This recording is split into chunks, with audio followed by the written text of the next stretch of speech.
हिंदी साहित्य classes by Rita ma'am channel पर आप सभी लोगों का हार्दिक स्वागत करती हूँ।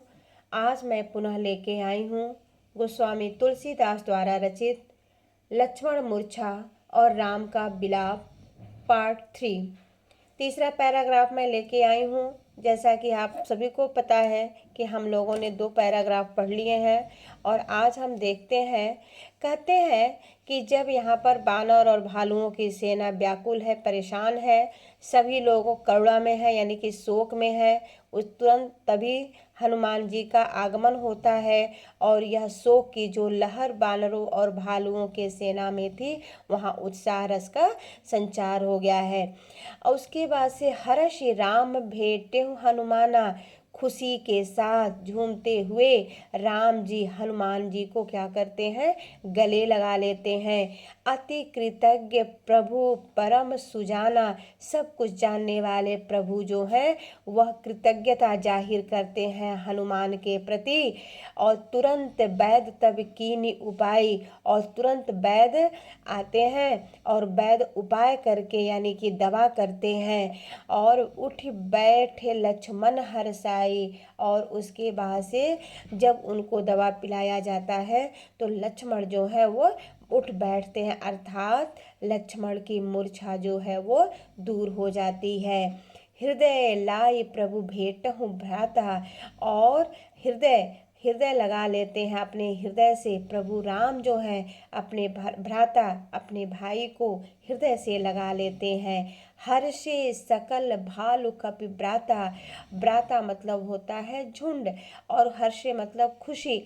भालुओं और बंदरों के सेना में क्या होता है, झुंडों में हर्ष का माहौल दौड़ जाता है। सभी बानर और भालू जो है वो खुश हो जाते हैं।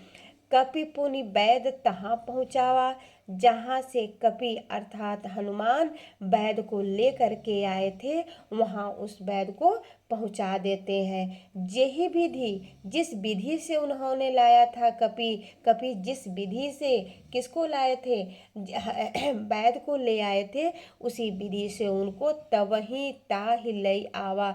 जिस विधि से उन्होंने तब वैद को ले आया था उसी विधि से उनको वहाँ पर पहुँचा दिया, अर्थात उतना ही सम्मान के साथ वैद को उनके घर तक पहुँचा देते हैं।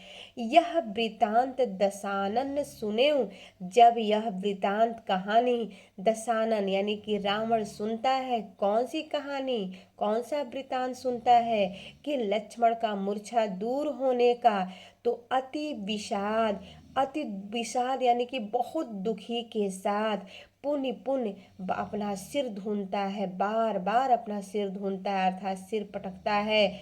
व्याकुल कुंभकर्ण पहियावा, और दो दशानन है वो व्याकुल हो गया है और व्याकुल हो करके परेशान हो करके अपने भाई कुंभकर्ण के पास जाता है और उसको विविध जतन कर ताहि जगावा, अनेक प्रकार के जतन करके उनको जगाता है। किसको, कुंभकर्ण को। जैसा कि हम सभी को पता है कि कुंभकर्ण जो है वो 6 महीना सोते और 6 महीना जागते थे, तो उस समय कुंभकर्ण सो रहे थे, इसीलिए अनेक जतन करके उनको क्या किया जाता है, जगाया जाता है। जागा निशिचर देख ही वैसा, जब निशिचर अर्थात कुंभकर्ण के लिए प्रयुक्त हुआ है निशिचर का, जब वह जागता है तो ऐसा लगता है मनहु, उत्प्रेक्षा अलंकार है यहाँ, जैसे लग रहा है कि काल यानी कि यमराज की तरह भयानक शरीर धारण करके कोई यमराज बैठा हुआ है। किसको कह रहे हैं कवि, या कुंभकर्ण को कह रहे हैं कि उसका शरीर ऐसा है मानो साक्षात यमराज वहाँ पर शरीर धारण करके बैठे हैं। उसके बाद से कहते हैं कि कुंभकर्ण बूझा कहु भाई, कुंभकर्ण कहते हैं अपने भाई दशानन से कि क्यों बुझे हो, क्यों दुखी हो, काहे तब मुख रहे सुखाई, कि हे भाई तुम्हारा मुख जो है क्यों सुखाई है, अर्थात क्यों सूखा है, क्यों तुम्हारे मुख पर चिंता दिखाई देता है। कथा कही सब तेहि अभिमानी, अभिमानी अर्थात रावण के लिए ये शब्द प्रयुक्त हुआ है कि सब कहानी कथा कही, सब कथा अभिमानी रावण कह डालता है।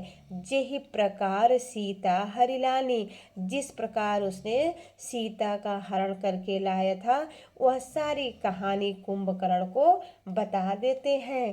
तात कपिनह सब निशिचर मारे, तात यानी कि भाई, कपिना अर्थात यह जो भालुओं और बंदरों की सेना है हमारे सभी निशाचर को क्या कर दिया है, मार दिया है। महायोद्धा संहारे, और हमारे महान महान योद्धाओं का उसने संहार कर दिया है। उन योद्धाओं का यहाँ पर नाम दे रहे हैं। दुर्मुख उसमें है सूर्यरिपु, देवताओं का शत्रु जो राक्षस था। मनुज आहारी यानी कि जिसका मनुष्य ही आहार था। भट अतिकाय, भट अतिकाय अकंपन भारी, ऐसे महान महान हमारे योद्धा जो जिससे शत्रु डरते थे, जो शत्रुओं के दुश्मन थे, जिनका मनुष्य आहार था, ये सभी हमारे बड़े बड़े योद्धा जो हैं, अपर महोदर आदिक वीरा, ये सब बड़े बड़े सारा नाम दिया हुआ है योद्धाओं का। ये सभी वीर जो हैं परे समर मही सर्व सब रणधीरा, यह जो हम बड़े बड़े योद्धा हैं वो क्या हुए हैं, सब रणभूमि में पड़े हुए हैं। ठीक है, अब आगे आते हैं, देखते हैं क्या कहते हैं।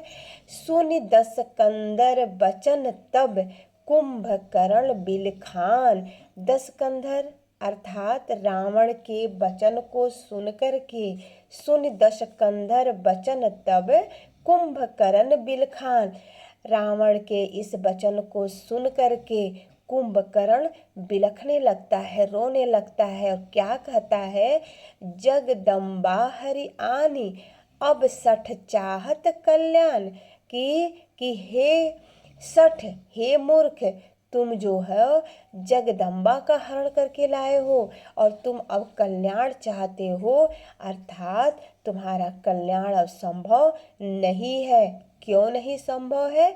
क्योंकि तुम किसका हरण करके लाए हो, तो जगदम्बा को हरण करके लाए हो। और हे सठ, हे मूर्ख, तुम अपना कल्याण चाहते हो, अब तुम्हारा कल्याण होने वाला नहीं है, अब तुम्हारी बर्बादी निश्चित है, तुम्हारी मृत्यु निश्चित है।